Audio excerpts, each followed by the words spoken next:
واقعی سائفر جو ہے یہ ایک حقیقت ہے، اور ڈونلڈ لو نے دھمکی آمیز جو ہے پاکستان کے امبیسڈر کے ذریعے ایک پیغام پہنچایا ہے جو پاکستان کے اندرونی معاملات میں سنگین مداخلت کے مترادف ہے، جس کی انہیں سخت جو ہے متنبع کیا گیا ہے ایک ڈیماش کے ذریعے۔ تو اس کے بعد مجھے بتائیں کہ اس سائفر کو، اور سائفر کو ایک اور بات بتاتا چلوں، سائفر ایک کوڈڈ وہ الفاظ میں ہوتا ہے جو فارن منسٹری میں آتا ہے، اس کو ڈی کوڈ کر کے اس کا ایک ٹرانسکرپٹ یعنی ترجمہ کیا جاتا ہے، اور وہ ترجمہ جو ہے وہ کر کے کاغذ، اصل سائفر ہمیشہ وہ کوڈڈ الفاظ میں، کوڈڈ لینگویج میں، وہ فارن منسٹری میں آج بھی موجود ہے، جو کہ خود جو ہے اس وقت کے انٹیریئر منسٹر رانا ثناء اللہ نے کہا کہ اصل وہ جو ہے سائفر وہ فارن منسٹری میں آج بھی موجود ہے۔ تو پھر کہنا کہ یہ سائفر کو لے گیا ہے عمران خان، او بھائی وہ جو ایک ترجمہ والا خط ہوتا ہے وہ تو سارے کیبنٹ میں بھی بٹا، اور نہ صرف فورن یہ جو ہے اپنا national security council Imran Khan کی موجودگی میں، بلکہ شہباز شریف کی موجودگی میں بھی نیشنل سیکیورٹی کونسل میں وہ خط بٹا اور ساروں نے پڑھا، اور اس کے بعد جو ہے وہاں تو مجید جو ہے امبیسڈر کو بلایا گیا جس نے اس کی تصدیق کی کہ واقعی ڈونلڈ لو نے یہ باتیں مجھ سے کی تھیں۔ تو پھر اس کے بعد کون سی سیکریسی رہ گئی، کون سی پریویسی رہ گئی؟ اور پھر سیکیورٹی جو ہے ایکٹ کہاں سے؟ یہ 1923 کا یہ ایکٹ تھا جس میں ایک کلونیل پاور نے، تاج برطانیہ نے، جب واقعی ہم غلام تھے یعنی ہندوستان کی عوام جب غلام تھی 1923 میں، تو یہ 1923 کا جو ایکٹ ہے، آفیشیل سیکریسی ایکٹ جو ہے 1923 کا، یہ بنیادی طور پر ایک سامراجی قوت نے اپنے غلاموں کے لیے، ان کو غلامی میں رکھنے کے لیے یہ قانون بنایا تھا، اور آج ہم آزاد پاکستان میں اس کا اطلاق کر رہے ہیں۔ اس سے زیادہ شرمناک بات کیا ہو سکتی ہے؟ مجھے بتائیں کہ اس میں نہ تو پاکستان کی کوئی فورن تنصیبات کا کوئی اس میں خطرہ ہوتا ہے، نہ ہی اس نے نیشنل سیکیورٹی کا کوئی سوال پیدا ہوتا ہے۔ اور پھر بھائی آفیشیل سیکریسی ایکٹ کے تحت تم کس چیز کا ٹرائل کر رہے ہو؟ خان کو کس چیز کے لیے تم نے اندر پابا سلاسل رکھا ہوا ہے؟ کیا تم امریکہ کی غلامی کر رہے ہو؟ کیا تم ڈونلڈ لو کی غلامی کر رہے ہو؟ کیا پاکستان کے 25 کروڑ عوام کا عزت اور ناموس اور وقار اسی چیز کا متقاضی ہے کہ جس نے کہہ دیا کہ ایبسولوٹلی ناٹ، اور جس نے ہنری کسنگر کو کیا، ہم نے اس کو ضیاء الحق کے اور مولوی مشتاق کے ذریعے پھانسی اور لحد میں اتار دیا، بجائے اس کے کہ ہم اپنا ہنری کسنگر کو ہم برا بھلا کہتے یا امریکہ کو ہم جو ہے مورد الزام ٹھہراتے، ہم نے اپنے پرائم منسٹر کو لحد میں اتار دیا پھانسی دے کر۔ اور اب دوسری مرتبہ کیا ہم پھر وہی کرنے جا رہے ہیں کہ ڈونلڈ لو کی ایک جو ہے لغویات پر ہم پھر اپنے ایک پرائم منسٹر کو جو ہے نہ صرف ہم نے چلتا کیا بلکہ ہم نے آج اسے پابا سلاسل کر رکھا ہے، پھر ہم عبرت کا نشان بنانے جا رہے ہیں۔ تو یہ کیسی انصاف ہے؟ یہ کیسا جو ہے مقدمہ ہے جس کی پاداش میں آج عمران خان صاحب جیل میں اندر موجود ہیں؟ تو یہ حیرت کی بات ہے۔ اور پھر کہتے ہیں کبھی تو اس چیز میں جو ہے یاشی میں لگ جاتے ہیں کہ کیا اس کا ٹرائل سیکرٹ ہونا چاہیے۔ او بھائی کس چیز کا سیکرٹ ہونا چاہیے ٹرائل؟ ساری قوم کو دیکھنا چاہیے۔ آؤ دیکھو کہ کس چیز پر آپ کا جو ہے ایک پاپولر ترین جو پرائم منسٹر تھا اس کو کس مقدمے میں اندر رکھا جا رہا ہے اور کس پاداش میں اسے سزا دی جا رہی ہے۔ اسی لیے کہ پاکستان کی عزت اور وقار کے لیے اس نے ڈٹ کر کہا ہے ایبسولوٹلی ناٹ، اسی لیے کہ اس نے امریکہ کی غلامی کرنے سے انکار کر دیا، تو آپ نے اس کو چلتا ہی نہیں کیا ہے، آپ نے اس کو جو ہے اندر بھی کر رکھا ہے۔ تو میں سمجھتا ہوں کہ آج کا یہ مقدمہ جس میں خان صاحب اندر ہیں، اور خان صاحب کی ایک اور بتاؤں، خان ڈٹا ہوا ہے، اس نے کہا ہے کہ میں قوم کو جب تک آزاد نہیں کرواؤں گا، کیونکہ یہ حقیقت ہے کہ اس وقت انسٹیٹیوشنل کیپچر ہو چکا ہے پاکستان میں آئین کو باندی اور لانڈی اور غلام بنا دیا گیا ہے۔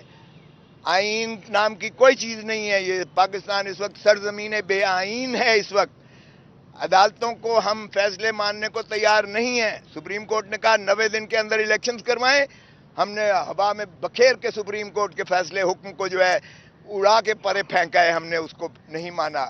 پھر آپ دیکھیں کہ عدالتیں اس کو ضمانتیں لیتی ہیں، عدالتیں پرویز الہی کی ضمانت لیتی ہیں، ایک میں لیتی ہیں، دوسرے میں لیتی ہیں، تیسرے میں لیتی ہیں، چوتھے میں لیتی ہیں، پانچویں میں لیتی ہیں. ہم نہیں چھوڑتے اس کو، ہم عدالتی فیصلوں کو نہیں مان رہے ہیں. یہ ہے آج کا نظام آپ کا.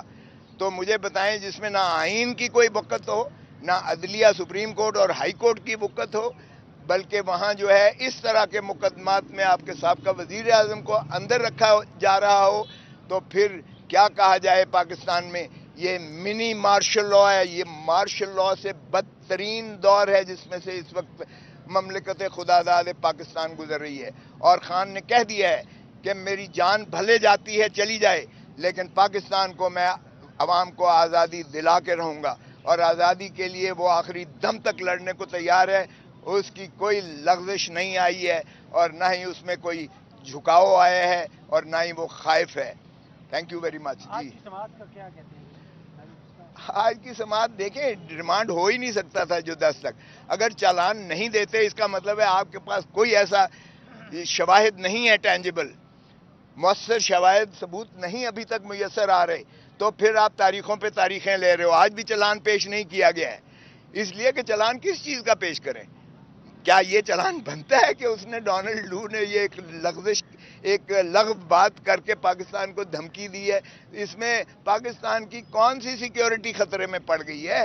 پاکستان کی عزت اور نموس اور وقار کو تو عمران خان نے ڈٹ کے جو ہے دفاع کیا ہے. کیا اس کی سزا جو ہے آفیشل سیکریٹسی ایکٹ 1923 میں جو سامراجی قوت نے ہمیں غلام رکھنے کے لیے کیا تھا، کیا آج بھی ہمارے اوپر وہی سامراجی قوت ہے، سوائے اس کے کہ خاکی ٹوپی والا چلا گیا اور کوئی اور جو ہے آ کے آج اس ملک کو جو ہے پھر غلام بنانے کے لیے عوام کو یہ قانون کے سہارا لے رہا ہے؟ تو اسی لیے خان نے جو ہے اس کو ڈٹ کے کیا ہے. آج ریمانڈ غلط دیا ہے عدالت نے، بالکل کوئی جواز نہیں تھا. 10 اکتوبر تک دیا ہے، آج کا کوئی جواز نہیں بنتا تھا. آج خان کو رہا کر دینا چاہیے تھا باعزت طریقے سے اگر چلان نہیں آیا. باہر کا 10 اکتوبر کی تاریخ. کیا کہتے ہیں ڈیالہ کا؟ سر کل عامر فاروق صاحب نے کہا کہ یہ کیس جو ہیں لائیو سٹریمنگ میں جائیں گے، اس میں وہ مسکرائے بھی ہیں، تو اس حوالے سے آپ کیا کہتے ہیں؟ اور دوسرا جاوید صاحب نے جس طرح کہا کہ اڈیالہ جیل منتقلی کے حوالے سے کل وکلاء کی جانب سے ایک ٹویٹ کیا گیا جو میڈیا پہ کافی پھیلا، لیکن اس کو بعد میں ڈینائی کر دیا گیا. کیا اس طرح کا یہ معاملہ ٹھیک ہے؟ نہیں دیکھیں، وہ تو فیصلہ ایک کل دیا ہے، انہوں نے آرڈر کیا ہے. انہوں نے کہا ہے کہ اب ان کا جو وہ سٹیٹس تھا بطور ایک قیدی کے سزا یافتہ کے، وہ ختم ہو چکا، کیونکہ ان کی وہ اس میں ضمانت ہو چکی ہے. سزا جو ہوئی تھی 3 سال والی وہ معطل ہو چکی ہے، سزا سسپینڈ ہو چکی ہے. لہذا اب وہ آرڈینری پریزنر کی حیثیت سے اس سائفر والے کیس میں. تو کیا کوئی اور مقدمہ بھی پنڈی اور اسلام آباد کا ہے جس میں اٹک جیل میں رکھا گیا ہو قیدی کو؟ تو جب سارے باقی جو ہیں وہ اڈیالہ جیل میں ہوتے ہیں، تو پھر آپ نے عمران خان کو کس طرح اٹک جیل میں رکھا ہے؟ لہذا انہوں نے حکم دیا چیف جسٹس اسلام آباد ہائی کورٹ نے کہ انہیں اٹک جیل سے شفٹ کر کے اڈیالہ جیل لے جایا جائے. اور اغلباً چونکہ کل ان کو پاس حکم نہیں پہنچا تھا، آج پہنچے گا تو یہ ان کو منتقل کر دیں گے اڈیالہ جیل. سر آپ نے بھی کہا کہ عمران خان مقبول لیڈر ہے، تو عمران خان کے لیے عوام سڑکوں پہ کیوں نہیں نکل رہی سر؟ مقبول لیڈر جو ہیں، دیکھیں عوام یہی ایک مسئلہ ہے، یہی ایک مسئلہ ہے. اس وقت ریاستی اداروں کے لیے صرف ایک عمران خان ہی ہے جس کو دفن کرنا ہے. عوام کی کوئی دکھ درد نہیں ہے. عوام بلک رہی ہے، عوام مر رہی ہے، عوام بھوک سے جو ہے فاقوں پر آئی ہوئی ہے. عوام کا جو حشر کر دیا ہے بجلی کے بلوں نے، اور جو حشر کر دیا ہے تیل کی مہنگائی نے، اور جو حشر کر دیا ہے افراط زر نے، عوام بیچاری ایک دن کے لیے، ایک لمحے کے لیے سانس لینے پر جو ہے وہ تنگ ہے عوام. تو اس لیے آپ دیکھیں کہ عوام اگر نکلی تو ایک خان صاحب نے خود بھی اس لیے تحمل اور برداشت کا جو ہے اندیا دیا ہے، اور خان صاحب بالکل نہیں چاہتے کہ تخریب کاری ہو کر پاکستان کی ریاست کا نقصان پہنچے، پاکستان کی عوام جو ہے گلی گلی جو ہے فساد کے بیسس پر جو ہے اور زیادہ ایک تلاطم میں آئے، ایک اور اذیت اور کرب سے گزرے. سو عمران خان خود بھی یہ نہیں چاہتے ہیں. انہوں نے ایک صبر اور تحمل کی تلقین کی ہے. ہم قانون کی جنگ لڑیں گے انشاءاللہ. قانون اور آئین کے ذریعے عوام جو ہے بالکل جب بھی کال دیں گے آپ دیکھیں کہ عوام کس طرح سے نکلتی ہے. اور پھر یہ جو طوفان، یہ جو اپنے آپ کو فرعون سمجھتے ہیں، یہ عامر جو ہیں، ہم نے دیکھا مکہ